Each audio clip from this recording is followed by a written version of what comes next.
మంత్రులు, ఎమ్మెల్యేలు, ఎంపీలు, నాయకులు ప్రజల్లోకి వెళ్ళండి. సమర్థ పాలనకి, అసమర్థ పాలనకి వివరాలను వివరించండి. ప్రజలకు తెలియచేయండి అంటూ సీఎం చంద్రబాబు నాయుడు దిశానిర్దేశం చేశారు. ప్రభుత్వం చేపట్టిన సంక్షేమ అభివృద్ధి కార్యక్రమాలను ప్రజల్లోకి తీసుకెళ్లాలని మంత్రులు, ఎమ్మెల్యేలు, ఎంపీలు, పార్టీ నేతలకు ఏపీ సీఎం చంద్రబాబు నాయుడు పిలుపునిచ్చారు. సీఎం వారితో టెలికాన్ఫరెన్స్ నిర్వహించారు.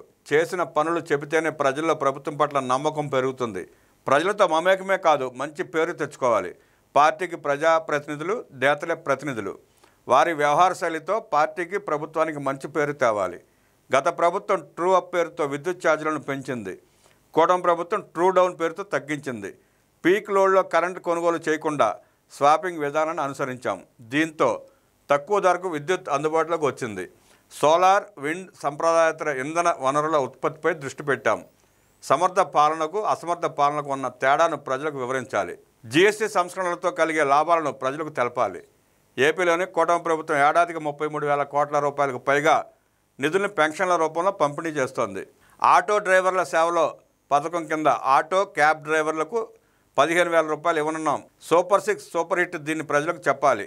ఓనర్షిప్ తీసుకోవాలి. ప్రజలు మన వైపు ఉంటే రాష్ట్రం అభివృద్ధి చెందుతుంది. కూటమిగా ఉన్నాం. అద్భుత విజయాన్ని కట్టబెట్టారు. అంతకు మించిన స్థాయిలో మళ్లీ విజయం దక్కేలా కూటమి పార్టీలు బలపడాలని సీఎం చంద్రబాబు దిశానిర్దేశం చేశారు.